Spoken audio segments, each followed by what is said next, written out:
Hey guys, so I just wanted to give you guys a little backstory, or a little history, I should say, about the three places that my grandmother and I went to yesterday. The first is the Liberty Bell Center. Okay. Tradition tells of a chime that changed the world on July 8th, 1776, with the Liberty Bell ringing from the Tower of Independence Hall, summoning the citizens of Philadelphia to hear the first public reading of the Declaration of Independence by Colonel John Nixon.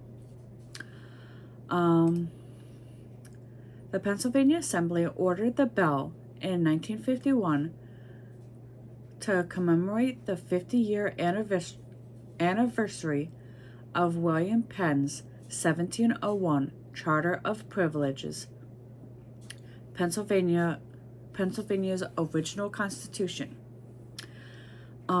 It speaks of the rights and freedoms valued by people the world over. Particularly forward-thinking were Penn's ideas on religious freedom, his liberty stance on the Native American rights, and his inclusion of citizens in enacting law. The Liberty Bell gained iconic importance when abolitionists and their efforts to put an end to slavery throughout America adopted it as a symbol. As the bell was created to commemorate the golden anniversary of Penn's charter, the quotation proclaimed liberty throughout all the land unto all the inhabitants thereof, from Leviticus 25:10. It was particularly apt, for the line in the Bible immediately preceding proclaim liberty is, and you shall hallow the 50th year. What better way to pay homage to Penn and hallow the 50th year than with the bell proclaiming liberty? Also inscribed on the bell is a quotation: by the order of the Assembly of the Province of Pennsylvania for the State House in Philadelphia. Note the spelling of Pennsylvania.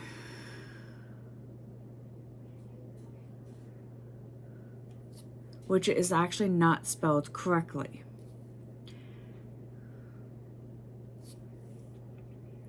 Was not at the time universally adopted.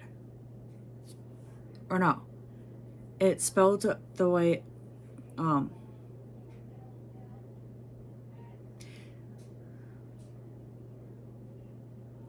it's spelled PENNSYLVANIA.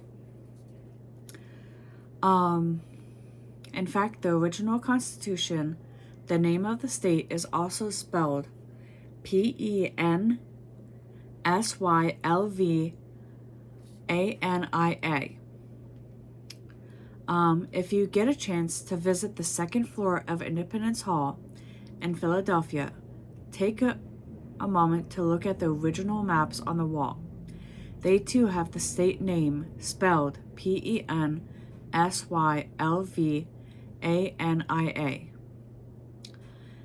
And the Atlantic Ocean called by the name of that day, the Western Ocean. The choice of quotations, the quotation made by Quaker Isaac Norris, Speaker of the Assembly. Centered in the front of the bell are the words, pass and stow, Philida,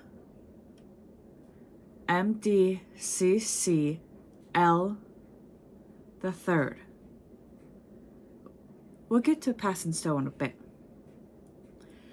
The widespread disagreement about the first crack that appeared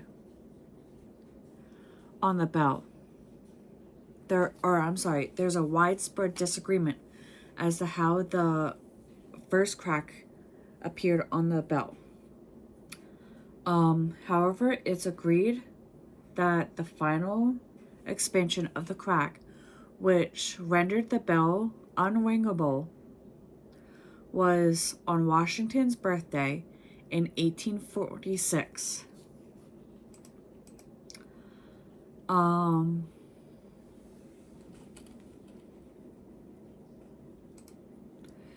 The Philadelphia Public Ledger takes up the story in its February 26, 1846 publication,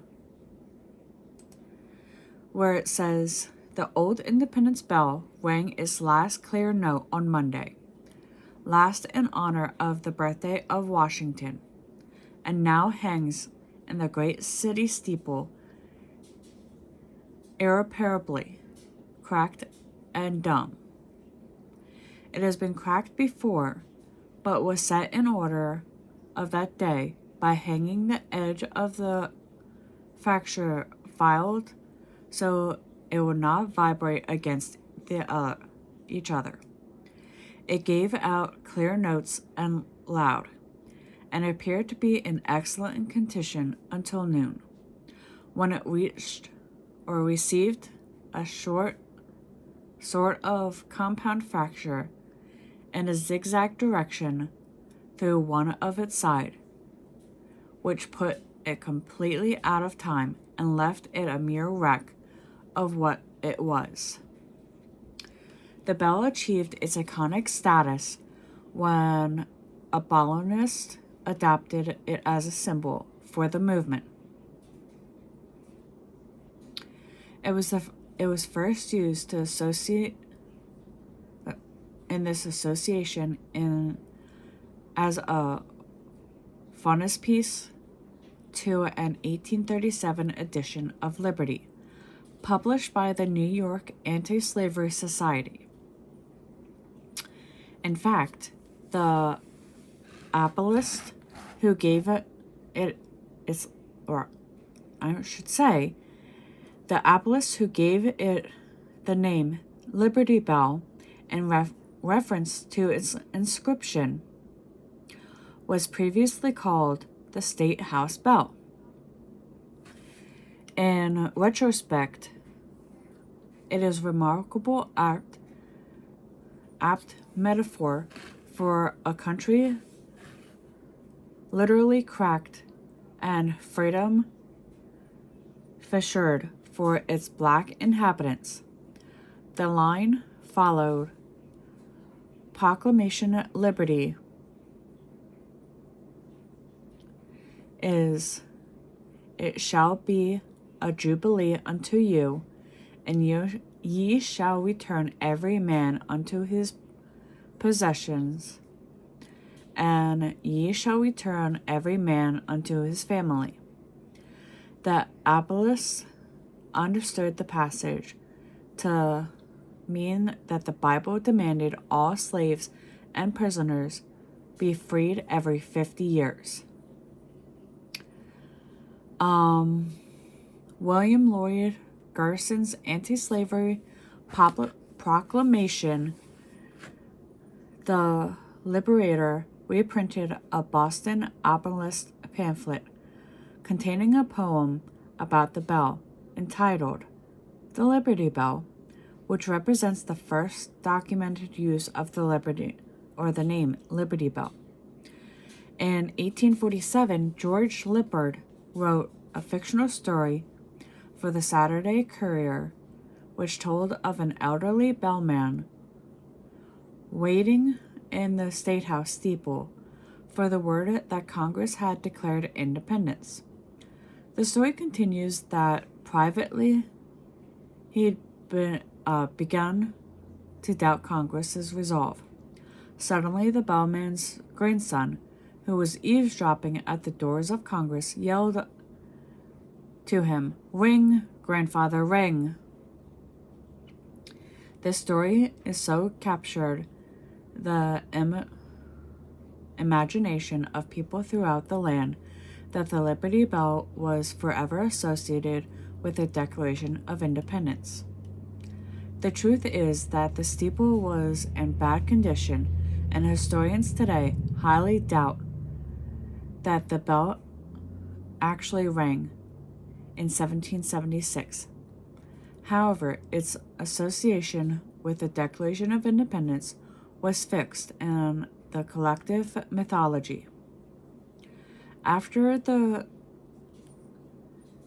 decisive Civil War, Americans sought a symbol of unity. The flag became one such symbol. The Liberty Bell another. To help heal the wounds of the war, the Liberty Bell will travel across the country. Starting in the 1800s,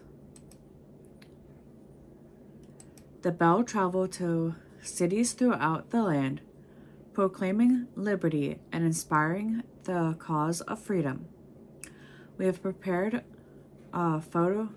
there's a prepared photo essay of its 1915 journey to the Panama Pacific exploration in San Francisco. Now, I'm sure if you go to the Liberty Bell Center in Philadelphia, you can see its journey as well there. And the bell that's on display in Philadelphia currently is actually a replica. I'm not quite sure where the original one is. I don't know if it's still in the steeple or if it's in a museum. Now, when I went yesterday with my grandmother, I wanted to go into the one building that was across the street from the Liberty Bell Center. And unfortunately, all the tickets yesterday were sold out. So if you actually want to go to the Liberty Bell Center and visit some of the historical sites down there, I'd suggest getting tickets for those places in advance.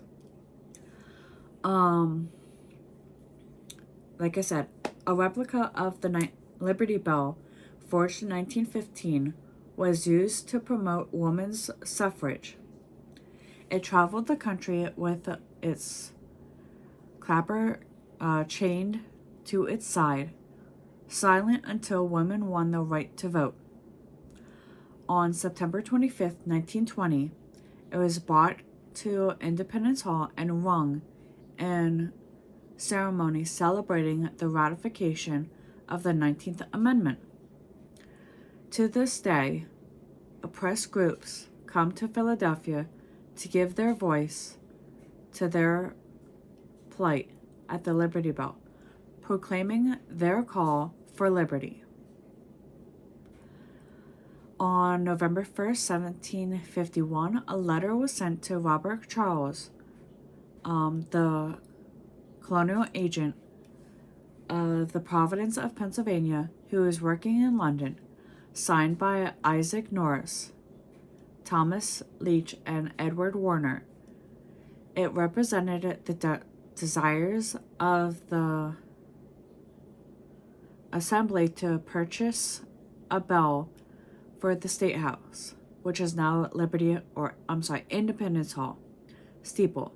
The bell was ordered from Whitechapel Foundry with instructions to inscribe on it the passage from Leviticus. The bell arrived in Philly on September 1st, 1752, but was not hung until March 10th, 1953, on which day Isaac Norris wrote, "I had the modifications to hear that mortifications that to hear that it was cracked by a stroke of the clapper without any other violence, as it was hung up to try the sound. The cause of the break was thought to have been attributed to either to flaws in its casting, or, as they thought at the time, it was being too brittle. Two Philadelphia foundry workers named John Pass and John Stowe were given the cracked bell to be melted down and recast. They added 1.5 ounces of copper to a pound of the old bell in an attempt to make the new bell less brittle. For their labors, they were charged slightly over 36 pounds. The exact date of the second hanging of the bell is unclear, but a later letter dated March 29th, 1753, from Charles Norris to James Wright states, Ed Wordley, this day, has begun to raise the belfry in order to hang the bell, so it's likely when it comes down, many may hear the sound thereof, any judge for thyself, for the people seem divided at the goodness or badness thereof. And it is to be hung in order that everybody who has any vote, whether it shall remain as it is or be recast. As the letter is dated March 29th, and then on the date carpenters had begun to raise the belfry, it seemed likely the bell was actually hung a few days later. On April 14th, 1753, Isaac Norris wrote to London agent Robert Charles, upon trial it seems that they have added too much copper. They were so teased with the witticism of the town that they will very soon be ready to make it a second essay. Apparently nobody now pleased with the tone of the bell, or apparently nobody was now pleased with the bell. Pass and Stowe indeed tried again. They broke the bell and recast it on June 11th, 1953. The New York Mercury reported last week was raised affixed in the State House steeple. The new great bell, cast here by Pass and Stowe, weighed 2,080 pounds. In November, Norris wrote to Robert Charles that he was still displeased with the bell and requests that Whitechapel cast a new one. Upon the arrival of the new bell from England, it was agreed that it sounded no better than the Press and Stowe bell. So the Liberty Bell remained there in the steeple, and the new Whitechapel bell was placed in a cupola on the State House roof and attached to the clock to sound the hours. The Liberty Bell was rung to call the assembly together and to summon people for special announcements and events. The Liberty tolled frequently. Among the mere historical important occasions, it told when Benjamin Franklin was sent to England to address Colonel grievances. It told when King George III ascended to the throne in 1761. It told to call together the people of Philadelphia to discuss the Sugar Acts in 1764 and the Stamp Act in 1765. In 1772, a petition was sent to the Assembly stating that the people in the vicinity of the State House was incompetent and distressed by the consistent ringing of the great bell in the steeple.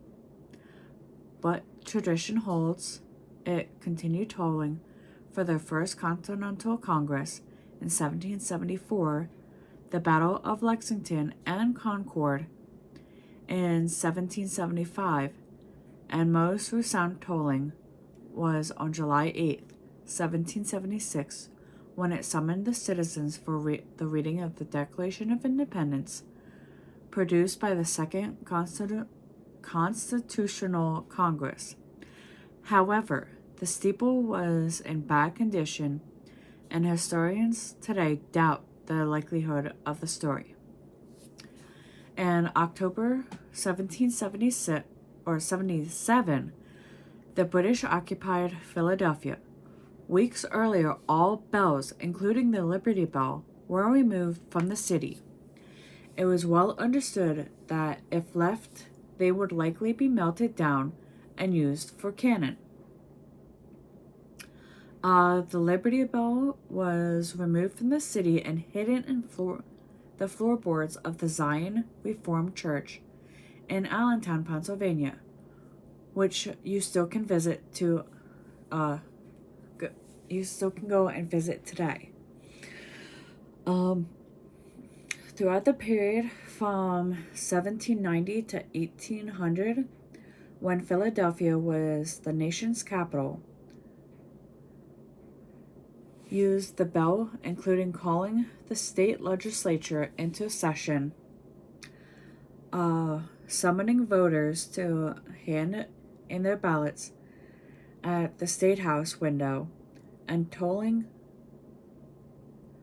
to commemorate Washington's birthday and celebrate the 4th of July.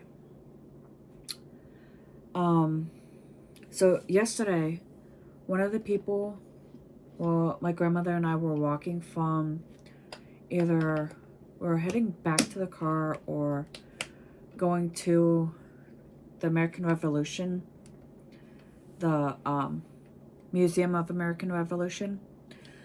I happened to hear two people talking how Philadelphia is like a mini Washington, D.C. I happened to say to my grandmother, well, obviously it's like a mini Washington, D.C. because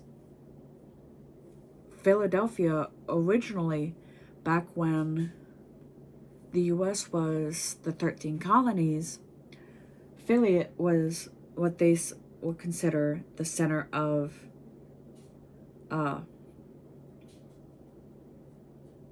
the United States at that time. And they moved, where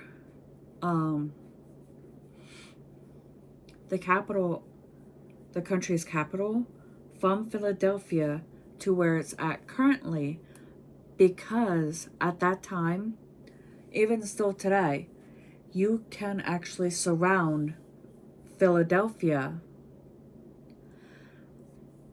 because of the Delaware River.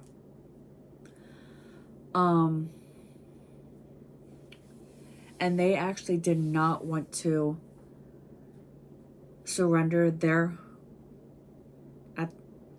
our capital when we went into the American Revolution. So, they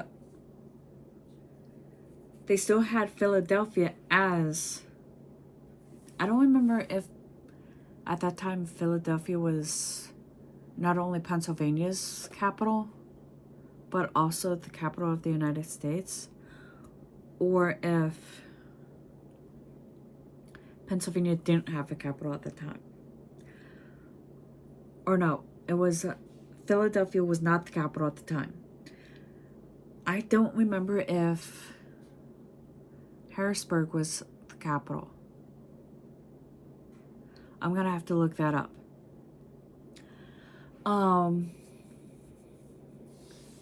Anyway, the Liberty Bell Center was opened in October 2003. From the southern end, the bell is visible from the street 24 hours a day. On every 4th of July at 2 p.m. Eastern Time, children who are descendants of Declaration signers symbolically tap on the Liberty Bell 13 times, while the bells across the nation ring 13 times in honor of the patriots from the original 13 states. I don't understand why they would do that at 2 o'clock. You would think that if they would do military time, they would want to do it at 1 o'clock. Anyway, each year the bell is gently tapped in honor of Martin Luther King Day. The ceremony began in 1986 at the request of Dr. King's widow, Coretta Scott King.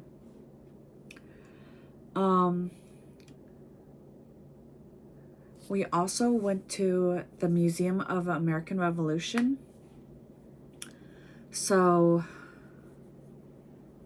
And also the Betsy Ross House. So if you're at the Liberty Bell Center, you will walk from 6th Street, which is where the Liberty Bell Center is, but you also would want to get tickets. Preferably get tickets you can get them either at the Betsy Ross House, or you can get tickets at the Betsy Ross House at the Museum of American Revolution. But it'd be easier to get them while you're still at the Liberty Bell Center to get tickets there. So the Museum of the American Revolution uncovers and shares compelling stories about the diverse people and complex events that sparked America's ongoing experiment in liberty, equality, and self-government.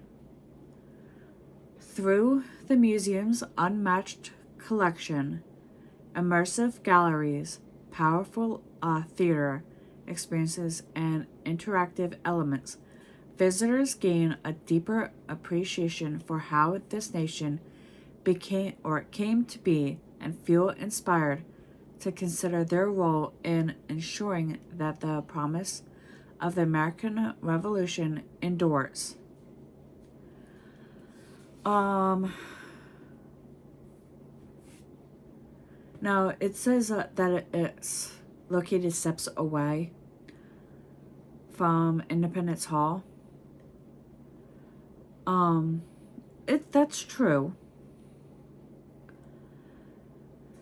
The museum serves as a portal to the region's many revolutionary sites, sparking interest, providing context, and encouraging exploration. The museum, which opened on April 19th, 2017, 1920, 21, 22, 23. It's only been open for going on 7 years. It's a private, non-profit, non-patent or partisan organization, meaning that it's actually privately owned, and everything that's on display there has been donated from like the descendants of each family from the Revolutionary War. In 1907, in Valley Forge, Pennsylvania, an Episcopal priest, Reverend W. Herbert Burke, launched a 2-year fundraising effort to acquire the tent that General George Washington used as his mobile headquarters throughout much of the Revolutionary War. Even then, he dreamed that the tent becoming the centerpiece of a future national museum devoted to the Americans' founding. Burke, then rector of All Saints Episcopal Church in Norristown, had first capitalized a memorial for Washington during a sermon commemorating Washington's birthday in 1903. He then created a small museum within his church, Washington's Memorial Chapel, in 1918, established the Valley Forge Historical Society. In 2000, the society took steps to realize Burke's dream by establishing the Museum of the American Revolution. Through a historical land exchange with the National Park Service in 2010, the museum acquired the site of the former Independence National Park Visitor Center, just steps away from Independence Hall, in exchange for land held in Valley Forge. With the ideal location secured, the museum began a $150 million capital campaign to build, open, and endow the museum. Thanks to the extraordinary generosity of founding chairman H.F. Gary Lenfest and his wife, Margaret Lenfest, as well as donations from 19,000 individuals from all 50 states, the museum exceeded its campaign goal by nearly $25 million. Prior to the construction of the building, archaeologists conducted field work uncovering evidence of occupations from the earliest European settlement of Philadelphia through the mid-20th century. A total of 82,000 artifact pieces were found, most of them coming from brick-lined privy pits as well shafts that were sealed beneath a later generation of the buildings removed from this site. Now, I remember when we came into Independence Hall, I think it was, or one of them, there is like an excavation site. I forget exactly where that was at, but that was like almost the corner part of the one building that was like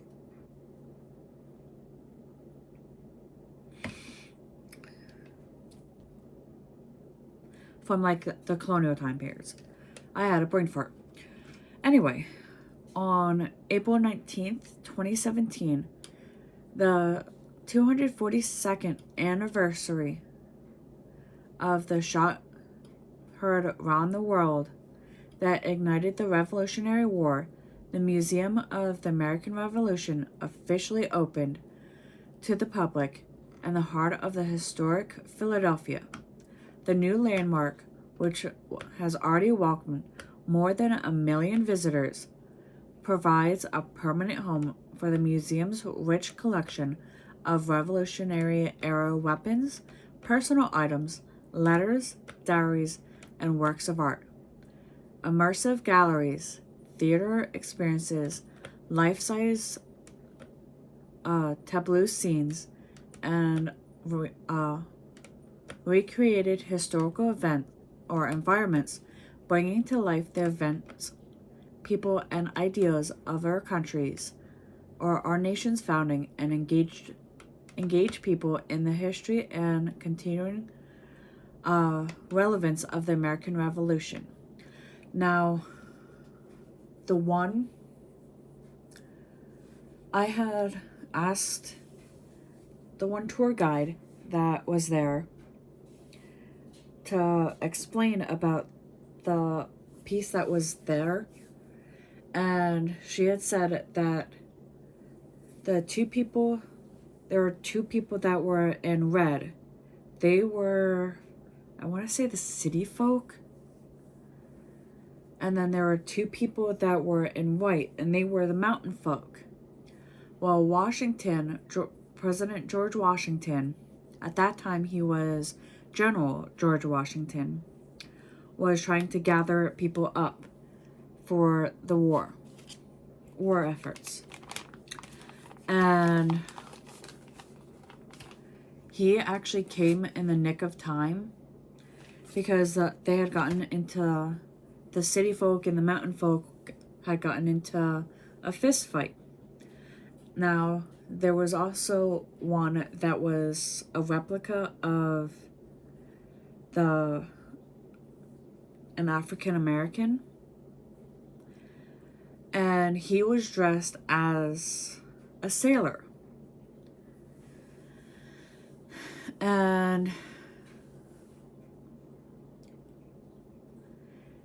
when George Washington had gotten there, he had broken up the fight. And from what she was saying, that the faces that they have are like molded from employees that are currently working at the museum or have worked at the museum. Like, not just in that display, but all of them. Like, all of them that have faces. All of their faces were modeled. Like, they took a plaster mold of employees that currently work there or previously worked there.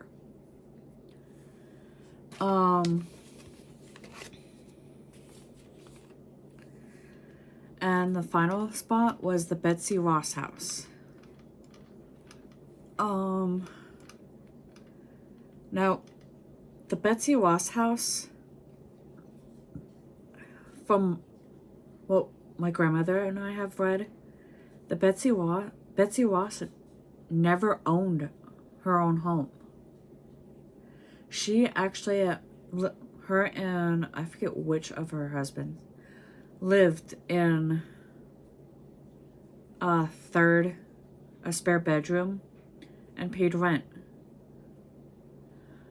Okay, so perhaps the best known figure from American Revolution era who wasn't a president, general, or statesman was Betsy Ross, who lived from 1759 to 1836, became a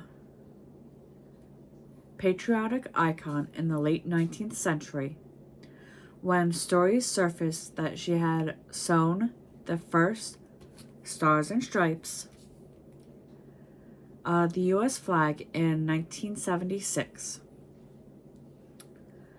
Though the story is likely apocryphal, Ross is known to have sewn flags during the American Revolution. Elizabeth Grissom was born on January 1st, 1752, in Gloucester City, New Jersey. She was the eighth of 17 children. Her parents, Rebecca James Gibson and Samuel Gibson, were both Quakers. The daughter of generations of craftsmen, her father was a house carpenter.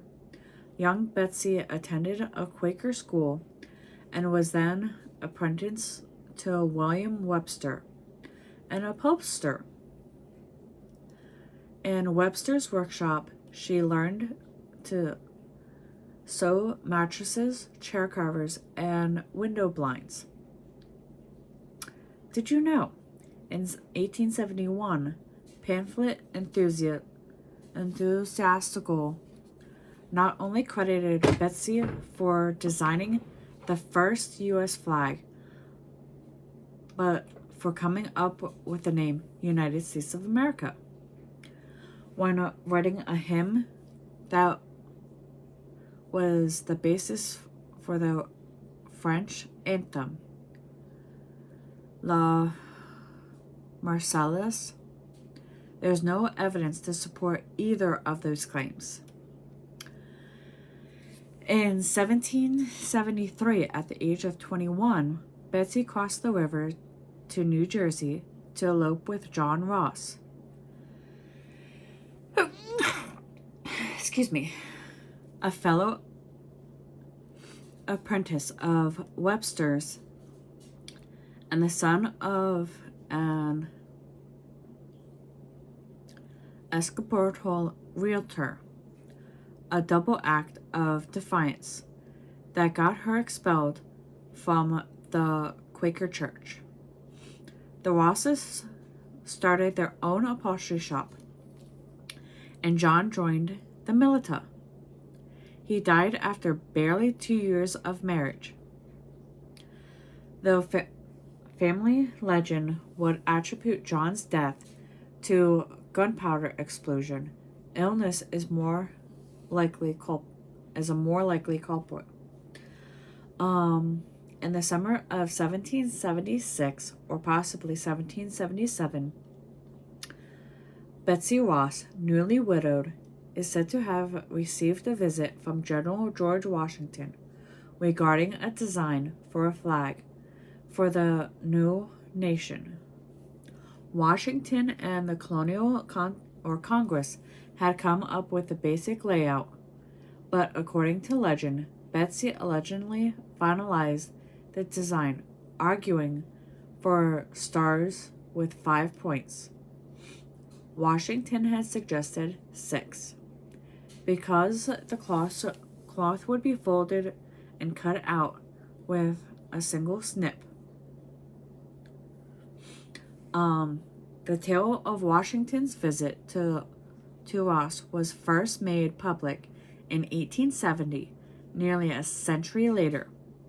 But Betsy Ross's grandson, however, the flag's design was not fixed until later than 1776 or 1777. Charles Wilson Pale's 1779 painting of George Washington following the 1777 Battle of Princeton featured a flag with 6-point stars. Betsy was making flags around that time. A receipt shows that the Pennsylvania State Navy Board paid her £15 for sewing ships' standards, but similar receipts exist for Philadelphia seamstress Margaret Manning from the early as early as 1775. Camilla Bridges in 1776, and Rebecca Young, whose daughter, Mary Pickersgill, would sew the mammoth flag that later inspired Francis Scott Key to write the Star-Spangled Banner. Until next time, enjoy learning about history.